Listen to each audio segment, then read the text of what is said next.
কি খাসু না খাসু খা খাইতে চাইছু না খালে দেখিস মিষ্টি মেঘনার বাড়িতে আজকে তার সকল প্রিয় মানুষ, আপন মানুষগুলো এসেছে, যারা তাকে বিপদের সময় সাহায্য করেছে, তার পাশে ঢাল হয়ে দাঁড়িয়েছে।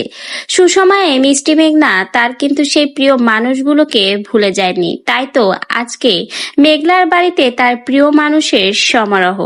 মেঘলার বাড়িতে তার প্রিয় প্রিয় মানুষগুলো এসেছে শান্ত, তুলি, চাচি মিতালি এবং মোর্শেদ। এছাড়া আরো অনেকেই এসেছে যারা দুঃসময়ে মেঘনার পাশে ছিল। তারা সুসময়েও মেঘনার পাশে রয়েছে। মেঘনা তাদেরকে ভুলে যায়নি। তাই তো নিজের সাধ্য মতো আজকে তাদেরকে তার বাড়িতে এনেছে, আপ্যায়ন করার চেষ্টা করছে।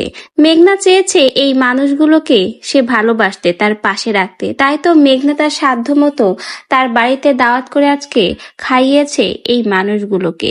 তো মেঘনাও কিন্তু এই বিপদের সময় যারা তার পাশে ছিল তাদেরকে ভুলে যায়নি। সুসময় এসেছে এখন মেঘনা, এই জন্য বিপদের সময় যে মানুষগুলো তাকে সাহায্য করেছে তাদেরকেই আজকে বাড়িতে ডেকে মেঘনা তার সাধ্য মতো আপ্যায়ন করেছে। তো ভিউয়ার্স, আপনাদের এই সুন্দর মুহূর্তটা দেখে কি মনে হয় অবশ্যই বলবেন। আজকে কিন্তু অনেক কন্টেন্ট ক্রিয়েটারদের মেলা বসেছে মেঘনার বাসায়। বলতে হবে মেঘনার বাসায় চলছে আজকে অনেক বড় আয়োজন। সেটা মেঘনার সাধ্য মতো করছে। মেঘনা যেটুকু পেরেছে তাই দিয়েই তার প্রিয় মানুষগুলোকে আপ্যায়ন করার চেষ্টা করছে।